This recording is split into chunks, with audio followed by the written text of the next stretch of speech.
Mon nom est Nathalie Michaud, je suis directrice des services d'intervention à Moelle-Épinière et Motricité Québec. On a eu un tout petit souci technique de quelques secondes en débutant, juste question de nous mettre dans l'ambiance.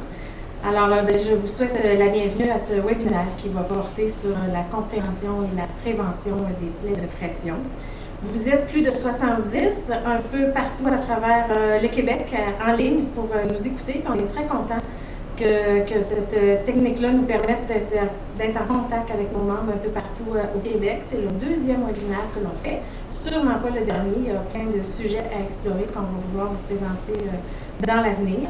Alors, ce webinaire-là va être animé et présenté par Alba Rodriguez, qui est infirmière depuis plus de 10 ans, qui a beaucoup travaillé auprès d'une clientèle d'essais médulaires.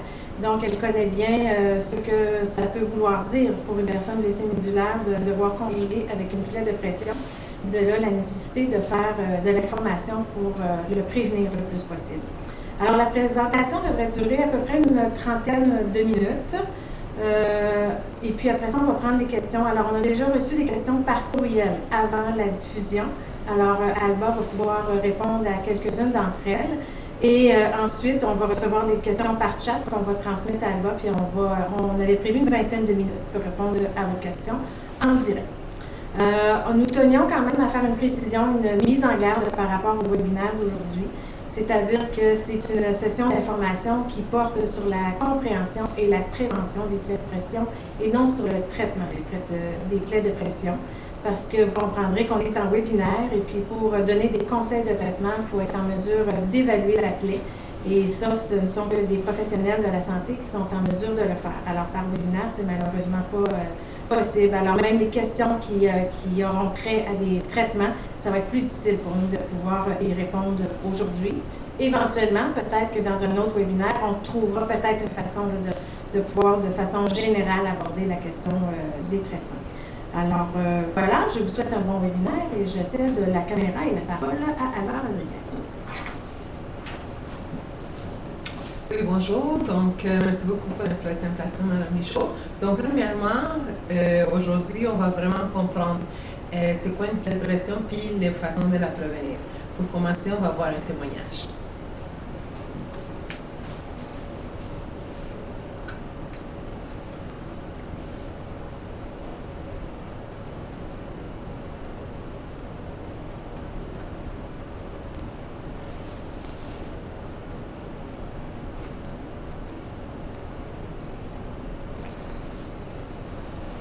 Je m'appelle Jonathan Lafrance, j'ai 29 ans. Je suis paraplégique au niveau D12, ça fait présentement 10 ans que je suis en fauteuil. Il y a 3 ans, j'ai eu une plaie de pression à l'ischio gauche. Ça a causé une hospitalisation d'environ 12-13 mois. Le problème, c'est que ça fait arrêter la vie pendant tout ce temps-là, puis ça donne suite à plusieurs opérations. Ce que ça a pris pour se débarrasser de ça, c'est ça, c'est vraiment l'hospitalisation.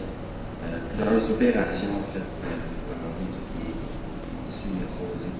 Tout ce qui va avec ça, donc une longue hospitalisation, des longs traitements, des traitements antibiotiques aussi par-dessus ça. Par contre, depuis ce temps-là, j'ai vraiment appris et je fais beaucoup plus attention, donc c'est pas revenu, j'ai pas eu aucun autre problème. À mon avis, le meilleur conseil que je peux donner, c'est vraiment la prévention, de faire extrêmement attention et de ne pas prendre ça à la légère. Parce qu'on a souvent quelques plaies de pression superficielles qu'on n'a pas traitées ou qu'on ne peut pas nécessairement prendre au sérieux. Mais on ne voit jamais qu'est-ce qu'il y a en dessous, on ne sait jamais les conséquences que ça peut avoir. Pour éviter que ça arrive, j'aurais dû être beaucoup plus vigilant au niveau du mouvement ou de la circulation sanguine pour éviter que la plaie arrive. Mais une fois que la plaie est là, j'aurais dû consulter beaucoup plus rapidement.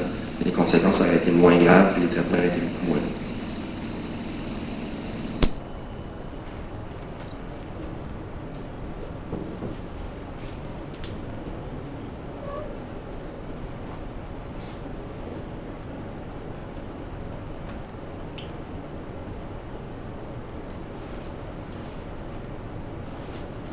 Donc, merci beaucoup, Jonathan, pour ton témoignage. Donc, aujourd'hui, on va vraiment parler sur 4 thèmes, 4 sujets. Qu'est-ce que c'est une plaie de pression? C'est quoi les facteurs de risque? La prévention et si j'ai une plaie, que faire? Donc, qu'est-ce que c'est une plaie de pression? Donc, c'est très important de vraiment savoir qu'est-ce que c'est. Donc vraiment, c'est une lésion au niveau de la peau qui est dans un endroit précis qui peut toucher des tissus à côté. Donc, elle est généralement située sur des prominences osseuses. Qu'est-ce que ça veut dire? Derrière la tête, au niveau des oreilles, au niveau des épaules, les coudes, au niveau des fesses, les genoux, les malléoles, autant internes qu'externes, puis aussi le talon. Elle est aussi définie vraiment par des stades. Puis les stades, on va les voir sous peu. Donc, on va faire un petit peu un rappel de l'anatomie au niveau de la peau. Donc, on va voir les tissus superficiels, c'est l'épiderme. Après ça, on va voir le derme, où il va voir vraiment toutes les connexions nerveuses, tous les tissus, ça va être là. Après ça, on va voir les tissus adipeux, les muscles et l'os. Donc, qu'est-ce qui arrive quand on parle de plaie de pression? Donc, vraiment, une plaie de pression, c'est vraiment une pression qu'on reçoit de manière directe au niveau de la peau, vraiment de manière perpendiculaire, vraiment au niveau de la couche de la peau. Aussi, elle peut être variable selon vraiment l'intensité de la pression, la durée, puis aussi la résistance des tissus, puis aussi gradée selon la pression, donc la force qui est dedans. OK, donc au niveau de l'estade 1, c'est vraiment, on va avoir une présence de rougeur. Donc il va y avoir un érythème au niveau de la peau. La peau, elle n'est pas vraiment, il n'y a pas une lésion, il y a juste une rougeur. Habituellement, on va voir la photo. Vous allez trouver vraiment une rougeur qui va apparaître, comme je vous dis, dans les prominences osseuses. Puis, c'est pas banal. Puis, c'est à ce stade-là que c'est vraiment très important d'être attentif pour prévenir les prochains stades. Donc, à l'estade 2, il va y avoir vraiment une lésion. Donc, au niveau des dermes, il va y avoir vraiment une lésion de la peau. Comment on pourrait identifier si c'est vraiment le stade 2? Il va y avoir vraiment en dessous, la peau va être vraiment rouge rosée. Par exemple, si vous avez eu une brûlure de peau, puis il y a une flictène qui s'est créée une ampoule, puis vous pétez l'ampoule, vous allez voir. Ça, c'est vraiment une lésion de grade 2, légèrement, parce qu'il va y avoir vraiment les tissus de la plaie, il va être rougeur, il va y avoir comme une petite rougeur rosée à l'intérieur. Dans le stade 2, à cet stade-là, à le stade 3, je m'excuse, donc il va y avoir les 3 couches qui vont être déjà touchées. Donc vous allez voir ici, il va y avoir vraiment une lésion profonde. Il faut faire vraiment attention parce qu'à ce stade-là, il ne touche pas. On voit que vraiment ça touche le derme, l'épiderme, puis les tissus adipeux. À cet stade-là, il n'y aura pas vraiment des tissus nécrotiques humides. Qu'est-ce que c'est des tissus nécrotiques humides? C'est lorsqu'il y a des présences de jaunâtres, des tissus verdâtres. Il n'y aura pas dans cet stade-là. Donc, vous allez voir vraiment que ça vraiment est allé à l'intérieur. Puis aussi, à cet stade-là, on peut trouver aussi des sinus, des petites entrées au niveau vraiment de la peau qui peut se créer avec les tissus sous-jacents. Et le 4e stade, c'est lui que vraiment on ne voudrait pas que les gens atteignent. Donc, le stade 4, ça touche vraiment toutes les couches, puis ça peut atteindre au niveau de l'os. C'est vraiment un stade où on doit vraiment faire beaucoup d'attention parce que ça peut créer de graves problèmes. Donc, comme vous voyez vraiment une lésion profonde, il y a une atteinte de tous les tissus. Puis à ce moment-là, il faut vraiment déjà avoir commencé un traitement. Stade X ou indéterminé, c'est lorsqu'il y a une présence de nécrose. Ça veut dire un stade X, c'est parce qu'on ne peut pas vraiment évaluer à cause de la présence de tissus morts ou si c'est un escarre. À ce moment-là, vraiment, un débriquement fait par le médecin ou des spécialistes pour les plaies qui pourront vraiment, après ça, vous dire quel est stade de votre plaie. Donc, on va voir les témoignages de Nicolas.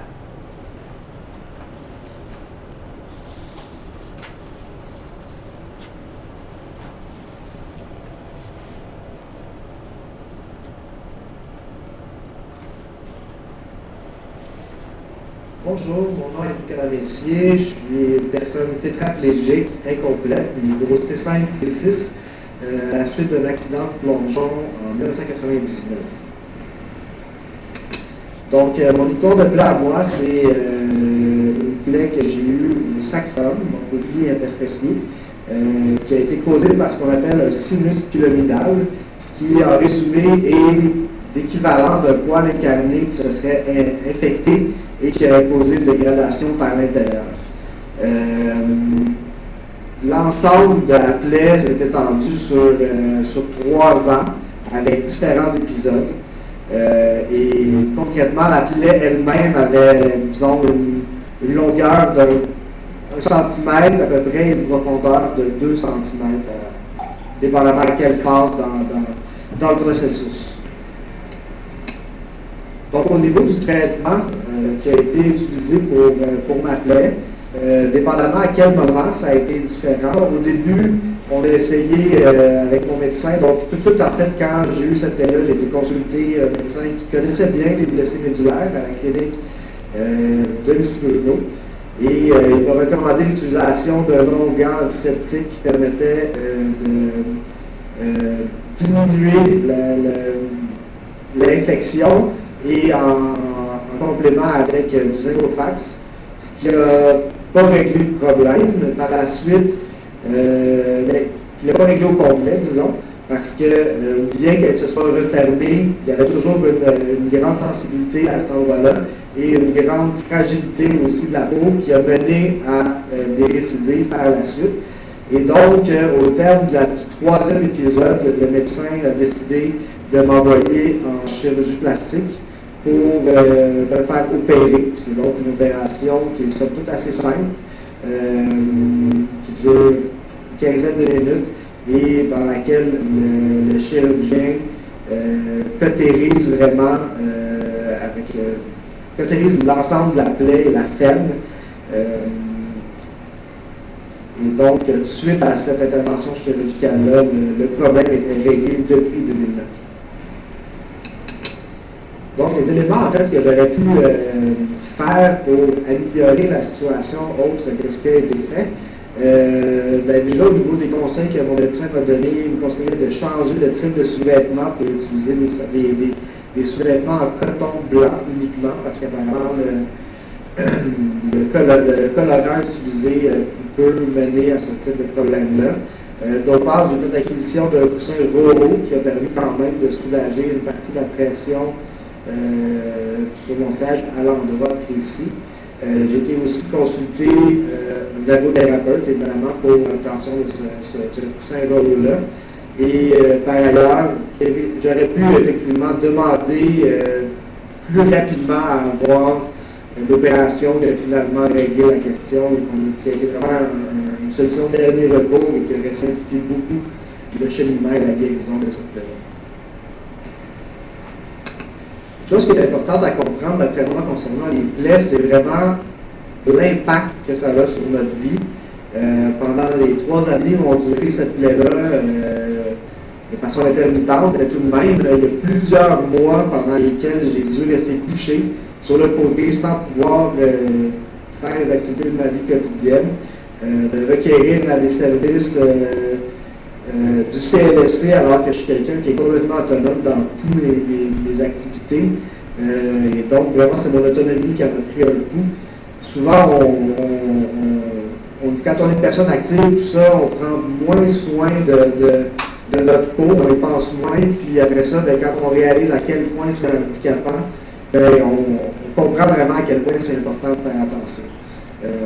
Puis souvent j'entends dire par des gens, c'est pas grave, moi de toute façon je me sens, tout ça. Puis moi par exemple, je suis une personne, je sens mes fesses, je sens mes cuisses, et ça ne va pas empêcher d'avoir une plaie et de vivre avec les conséquences que ça a eu. Donc il faut prendre ça au sérieux, c'est plusieurs petites attentions qui font la différence.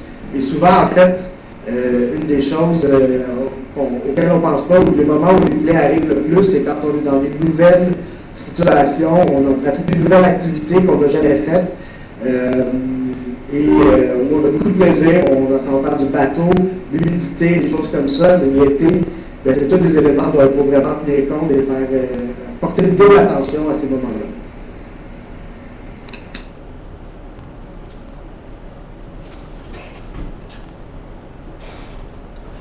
Merci beaucoup pour le témoignage. On va passer vraiment au deuxième point que vous avez présenté cet après-midi, donc les facteurs de risque. En parlant de facteurs de risque, premièrement, c'est la pression. On parle vraiment des plaies de pression. On ne parle pas des plaies dues à la déchirure, des coupures, des brûlures. Non. C'est vraiment concernant la plaie de pression. Donc, le premier point, c'est la pression. Donc, la mobilité. Le fait que vous passez plus de temps assis, ça augmente les risques. Aussi la diminution de l'activité, donc si les mouvements sont limités. Aussi au niveau de la perception des sensations. Donc vraiment, tout ça, c'est des facteurs reliés à quoi? Il y a d'autres choses qui s'ajoutent. Au niveau vraiment des facteurs qui touchent à l'extérieur de la peau, donc l'humidité, augmentation vraiment de l'humidité. On parle souvent des plaies qui vont avoir souvent, ça va être à la région des fesses. Augmentation de la friction et cisaillement, qu'on va le présenter un petit peu dans les prochaines diapositives. Aussi, diminution de la nutrition. Qu'est-ce qu'on veut parler avec la diminution de la nutrition? Au niveau de la qualité des aliments que vous consommez. Avec l'âge aussi, ça joue au niveau de la peau. Puis aussi au niveau de la perfusion tissulaire, donc les temps vraiment d'échange pour alimenter nos cellules. Tout ça ensemble, ça peut créer une plaie de pression. Donc, lorsque vous passez vraiment de longues périodes, ici on va marquer au lit, mais aussi de longues périodes assis, ça augmente. Des anciens plaies. Si vous avez eu des anciens plaies, c'est des endroits où vous devez vraiment surveiller à chaque jour pour ne pas en faire d'autres. L'humidité de la peau, tantôt le témoignage disait, quand vous êtes à l'extérieur, s'il pleut, s'il y a des incontinences, s'il y a des dégradés liquides, tout ça augmente l'humidité de la région. Aussi, les plis au niveau des vêtements, on fait beaucoup vraiment de prévention à ce côté-là. Faites attention avec les étiquettes, des fois les monnaies, les cartes qu'on laisse des fois dans les pantalons qui peuvent créer des plaies de pression. Aussi, au niveau des orteils pliés, il faut vraiment faire attention, demander vraiment surveiller que vos orteils soient bien placés. Donc ici, on va voir vraiment qu'est-ce qui arrive au niveau des cellules. Donc, pendant la présentation, vous pourrez le faire ici à la maison où vous vous trouvez, on va faire une légère pression au niveau de votre main, pendant qu'on va voir cette diapositive. Donc vraiment, qu'est-ce qui arrive? Une plaie de pression commence avec une légère pression au niveau de vos tissus. Qu'est-ce qui arrive? Si on attend une trentaine de secondes, quand vous enlevez, vous allez voir qu'il y a toute une partie, vous avez exercé la pression qui est devenue blanche. Ça veut dire que pendant le temps que vous avez créé une pression, les tissus dans cette zone-là, ils ne se sont pas alimentés, ils n'ont pas reçu ni sang ni nutriments.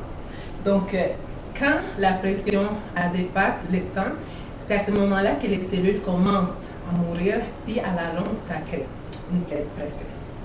Donc vraiment, il faut soulager la pression pour pouvoir favoriser la circulation sanguine au niveau de vos capillaires, puis ça va restaurer au niveau des cellules. Donc, la friction. Qu'est-ce que c'est la friction et le cisaillement? On va commencer avec la friction. Donc, vraiment, c'est une force qui agit parallèlement sur les couches de la peau. Tantôt, on a parlé de toutes les couches de la peau et déforme les vaisseaux sanguins. Donc, en d'autres mots, c'est frotter. Donc, vous êtes capable de voir. Lorsqu'il y a une friction, c'est parce qu'on frotte et vous voyez les mouvements au niveau de la peau. Donc, elle est visible au niveau de la surface de la peau. Et tandis que les cisaillements, c'est la prochaine diapositive, les cisaillements, c'est plus, par exemple, on va donner l'exemple ici, vous êtes assis ou couché à un angle et le corps, dû à la pression terrestre, va avoir tendance à glisser, tandis que la peau puis les muscles, ils vont rester sur la même position. Donc, à ce moment-là, il va y avoir des forces inverses. C'est ça qu'on parle de cisaillement. Donc, vraiment, ça va toucher parce qu'ils ne vont pas aller du même sens, sinon ils vont aller des sens contraires. Donc, maintenant, on va parler des points vraiment qu'il faut vraiment faire attention. Donc, on va commencer avec les signes de la malnutrition. Vraiment des choses que vous pouvez faire une haute évaluation pour savoir si vous êtes à risque ou non. Donc, des cheveux secs, les yeux rouges, les cernes ou les yeux petits, les lèvres douloureuses, pâles ou enflées. Gencives, c'est très important, un bon soin de bouche, donc vérifiez toujours les gencives s'ils sont saines. Donc, s'il y a des rougeurs ou des enflures, il faut vraiment être très attentif. Aussi, au niveau de la bouche, s'il y a vraiment, c'est douloureux, s'il y a des cicatrices ou des petites plaies à l'intérieur. La langue, si elle est enflée ou vous voyez qu'il y a une diminution au niveau du goût. Après ça, on va voir vraiment tout ce qui touche la déshydratation. Donc, vraiment la sécheresse de la peau. Donc, surtout, par exemple, un truc très simple, vous pouvez passer votre ongle au niveau de votre bras. Si vous voyez que la ligne reste blanche, ça veut dire que votre peau est sèche. Il faut l'hydrater. On ne parle pas vraiment que ça soit super humide. Non, non, non. C'est vraiment l'hydratation que votre peau a besoin. Si vous avez soif, ça veut dire que c'est un problème de déshydratation. La fièvre, le corps il demande des liquides. On est fait de l'eau, donc on a besoin de boire. La perte d'appétit, puis aussi des étourdissements. Tout ça, c'est des signes vraiment de déshydratation. Aussi, on va voir vraiment qu'est-ce qui arrive au niveau de la peau. Si vous êtes quelqu'un qui vous fait une plaie, une coupure, une éraflure, puis c'est très lent à guérir, c'est des choses vraiment à regarder. Donc, au niveau de la peau, la coloration, c'est très important. S'il y a une pâleur, rougeur, une coloration jaunâtre. Puis ça, je parle vraiment aux personnes qui ont la pigmentation foncée, dans mon genre, à ce moment-là où les personnes aussi des peaux plus foncées. Pour vérifier si y a une rougeur, habituellement, vous avez des signes comme une pâleur. La peau, la couleur n'est pas pareille avec les tissus qui sont alentour. Donc ça, c'est une chose vraiment à vérifier. La desquamation. Habituellement, par exemple, si vous prenez du soleil, vous commencez à squamer, ça c'est le squam. Mais il faut surveiller parce qu'à ce moment-là, ce n'est pas vraiment dû au soleil, c'est vraiment la peau morte qui commence à sortir, puis on doit surveiller ça. Des ecchymoses, c'est-à-dire des bleus, des colorations noirâtres, blusâtres au niveau des tissus. Aussi, la sécheresse de la peau, comme on a parlé tantôt, la peau d'aspect mosaïque. Ça veut dire quand vous regardez, c'est comme un jus de couleur, blanc, bleu, rouge, avec plein de picots. Ça, c'est des choses vraiment à vérifier. La sensation, la peau, un papier de sablé vraiment sèche ou escameuse. Si votre peau est vraiment enflée ou foncée. Puis aussi, pour les gens qui n'ont pas beaucoup de tissus graisseux, ça veut dire des tissus adipeux, c'est vraiment surveillé. Donc, pour la prévention, c'est la prochaine partie de cet après-midi. Souvent, vous êtes en fauteuil. Donc, si vous possédez un fauteuil roulant, motorisé, demandez vraiment une bascule. Pour pouvoir l'utiliser, on recommande vraiment de l'utiliser à 65 angles pour vraiment pour dégager un petit peu la pression que vous exercez au niveau de vos fesses. Ou si vous ne possédez pas une bascule, une autre recommandation qu'on donne, c'est vraiment de vous pencher vers l'avant, vraiment pour un temps, afin de diminuer vraiment la pression. Aussi, des fois, les personnes pensent que si on met un appui de coussin au niveau du fauteuil, ça va aider, mais non. Rappelez-vous qu'on parle de plaies de pression, donc c'est tout ce qui est relié à la pression.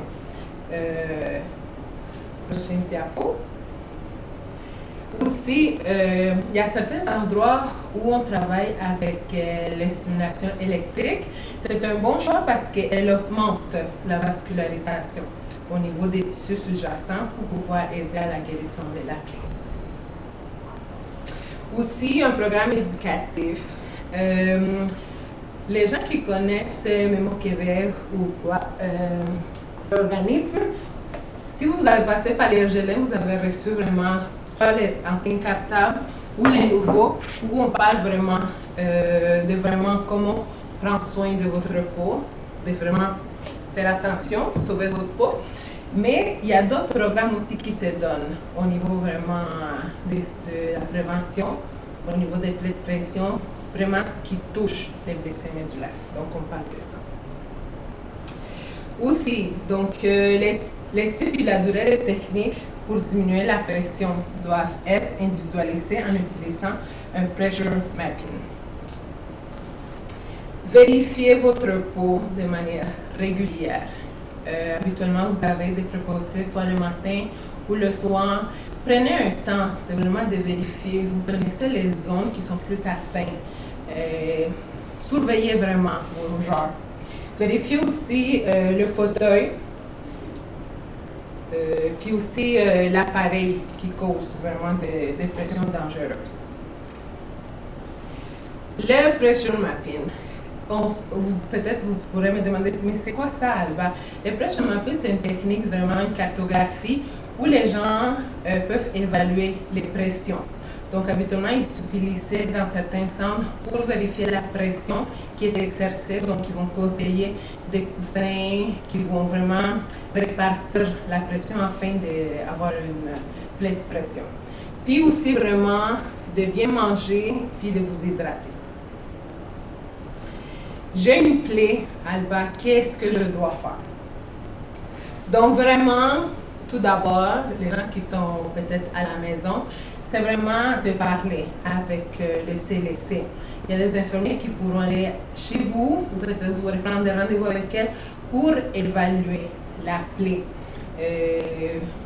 On conseille souvent peut-être prendre des photos, garder en note ou des photos sur votre téléphone la progression de la plaie pour voir. Consultez aussi dans les cliniques spécialisées. Vous connaissez peut-être l'IRGLM, le Subruno, avoir un contact avec une personne qui va pouvoir vraiment vous donner un conseil. Trouver la cause et l'éliminer. On parle de plaies de pression. Donc, trouver l'endroit où il y a la rougeur, puis vraiment l'éliminer. Enlever la pression. Si c'est nécessaire, rester au lit. Donc, vraiment, mesurer la plaie et voir la progression. À ce moment-là, vous pouvez utiliser vos caméras pour prendre des photos et pouvoir montrer, par exemple, si vous voyez votre infirmière une fois semaine, pouvoir lui montrer la progression de la rougeur, la plaie.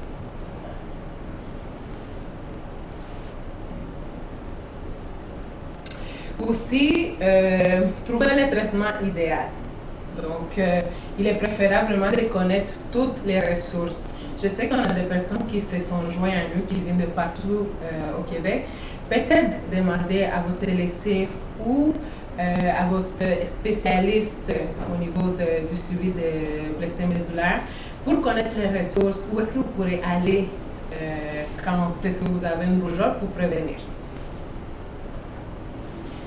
Aussi, c'est une phrase vraiment, ça va vous toucher, c'est votre vie. Puis c'est vraiment, c'est vous qui vivez avec les conséquences de votre décision. Donc, on va écouter un témoignage.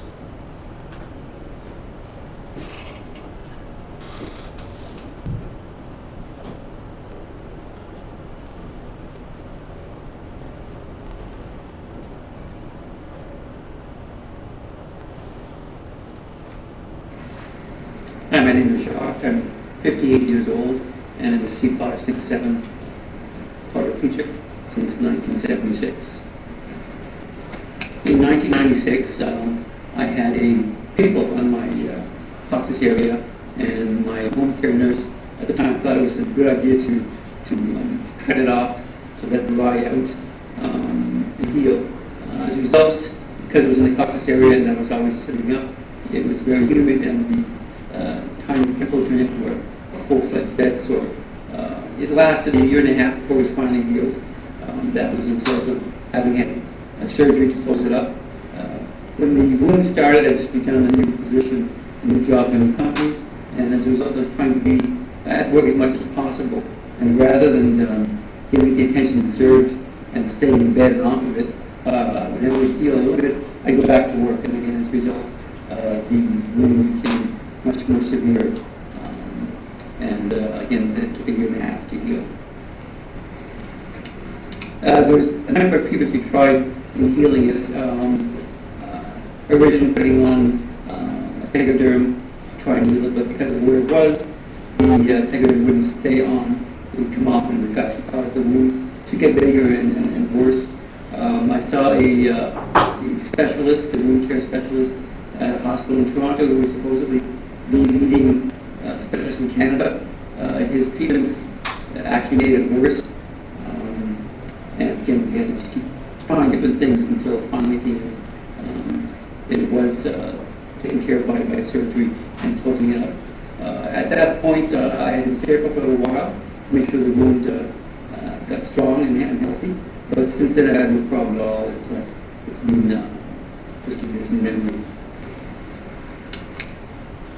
What I would have done differently, I think it's important to realize that you're the only person responsible for your body, and you've got professionals around you who are accessible and available to you. Ultimately, it's your decision to decide what happens to things. I probably wouldn't have had the nurse cut off the pimple. When it's a dry and thrown, probably wouldn't have been as sore. I think I would have been a bit more skeptical of the professionals. Not everybody knows what to do. I should have probably researched more about how other quads who had similar wounds might have treated the thing, rather than just assuming the professionals knew the best thing to do and that their treatment would improve things. Again, I think the ultimate lesson learned is that it's my body, I'm responsible for it, and putting the decisions in the hands of others alone probably isn't the best way to go all the time. My suggestions to others, again, I would say that when you've got a wound or anything happening to your body, it's your body, and the decisions others make will influence your life and how you're going to have to deal with it. So any decisions you make, you've got to make sure that you're making them for yourself.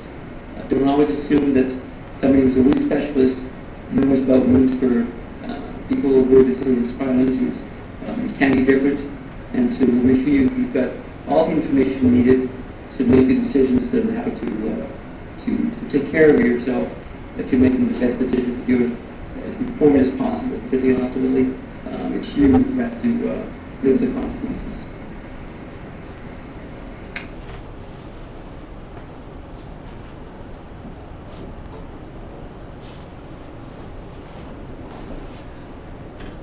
La lumière fut.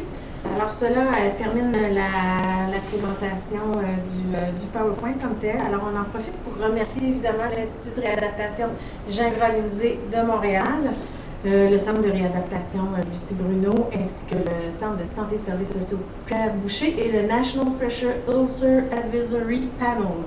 Merci aussi à Jonathan, à Nicolas et à Jacques qui nous ont fait des témoignages qui nous ont bien fait comprendre quelle était la réalité de vivre avec une plaie de pression. Alors, je cède donc la parole à Alba qui va répondre à quelques-unes de vos questions.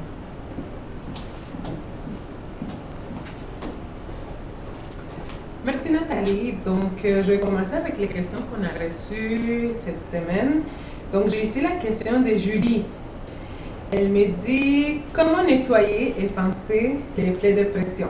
Quels sont les meilleurs produits à utiliser? » Bon, chère Julie, aujourd'hui, comme j'avais parlé avec mes collègues, je ne veux pas rentrer vraiment au niveau de nettoyage puis pansement des plaies parce que, premièrement, il faut qu'on évalue pour après ça donner vraiment des recommandations.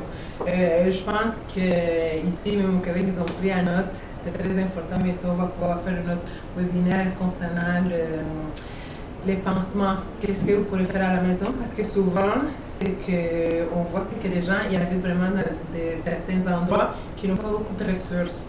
Donc, peut-être on va pouvoir répondre à vive voix pour cette question-là. Aussi, j'avais reçu une autre question de Sherry. Elle me demande qu'est-ce que vous recommandez si je me mets sur mes fesses quand je sors de mon spa. Donc, chère chérie, si vraiment, il faut vraiment, comme on a dit tantôt, il faut vraiment surveiller à chaque jour l'état de vos fesses. Donc, si vous voyez des rougeurs, évitez. Donc, utilisez une autre méthode pour pouvoir sortir de votre spa. Je sais que vous avez une personne, donc peut-être modifier un petit peu s'il y a des rougeurs. Sinon, il n'y aura pas de problème. L'important, c'est vraiment de faire attention. On a reçu une question aussi de Carl.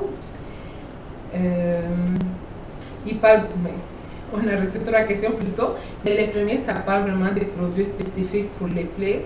On va en parler dans un autre webinaire. Mais aussi, il nous informe, j'ai l'habitude de faire installer dans mes paires de pantalons au niveau fessier un morceau de polar afin que ce soit plus doux et de cacher les coutures des pantalons. Pensez-vous que cette habitude peut nuire à l'efficacité de mon coussin ROWO? Peut-être il y a un problème d'humidité ou de chaleur pouvant causer des plaies. Donc, Carl, même mes collègues pourront te dire que oui, ça nuit au niveau de l'efficacité du coussin parce qu'il y a plusieurs couches. Donc, à ce moment-là, ton coussin ROWO ne sera pas très efficace. Mais, comme on dit, vraiment surveiller l'état de votre peau.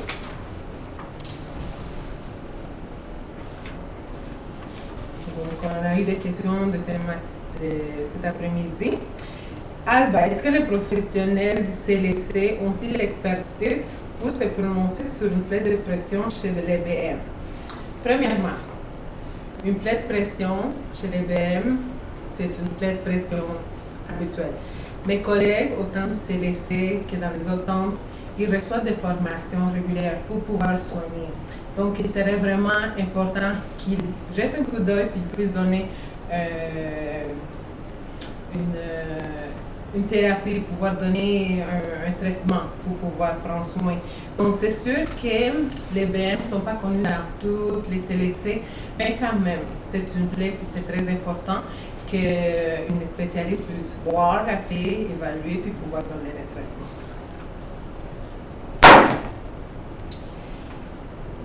J'ai une autre question ici de M. Guy. À qui se fier? En devenant parent, je n'ai pas acquis un diplôme en santé. Merci beaucoup. Donc, c'est vrai, mais quand même, vous êtes responsable de votre propre corps, vous le connaissez. S'il y a des changements, vous savez quand c'est quelque chose de normal et quand quelque chose n'est pas normal. Donc, au niveau des plaies, ce qu'on veut vraiment, c'est que vous soyez vraiment attentif à votre peau. Donc, vraiment surveiller les endroits qui sont plus susceptibles de développer une plaie de pression. Et si vous avez déjà des rougeurs, juste changer de position, rester plus de temps au lit. Faites en sorte de prévenir plutôt les plaies. Je pense qu'il y a une autre question qui s'en vient. Donc, à quel moment dois-je considérer que je dois réduire mon temps au fauteuil afin de diminuer la pression? Donc, tantôt dans la présentation, on avait parlé un petit peu de l'stade 1. Donc, lorsqu'il y a une urgence. À ce moment-là, il faut commencer à diminuer. Peut-être, si vous me dites le temps au fauteuil, mais si vous avez déjà une bascule, l'utiliser. C'est vraiment quelque chose des fois qu'on n'a pas consciemment, mais soyez plus attentifs peut-être, mettre un chrono, un avertisseur au niveau du cellulaire qui va vous aviser des petits trucs qui vont vraiment vous aider pour utiliser la bascule ou sinon de vous pencher avec votre fauteuil pour vraiment enlever la pression et à ce moment-là prévenir une perte de pression.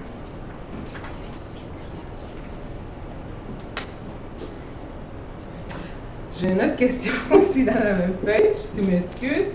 Donc, suggestion pour garder la peau à sec.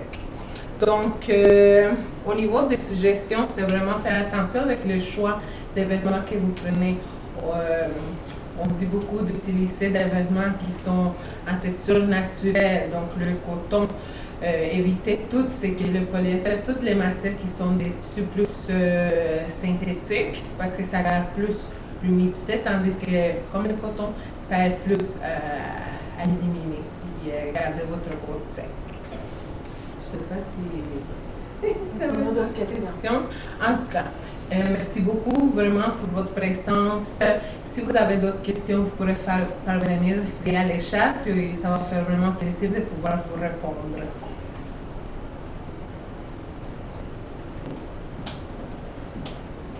Alors, merci à tous. À une prochain webinaire. Tenez-vous au courant. Il y a notre site Internet, notre bulletin et le Paraquad. Alors, via tout ça, vous allez savoir ce qui se passe dans les prochains mois à Montpellier et Motricité Québec. Merci.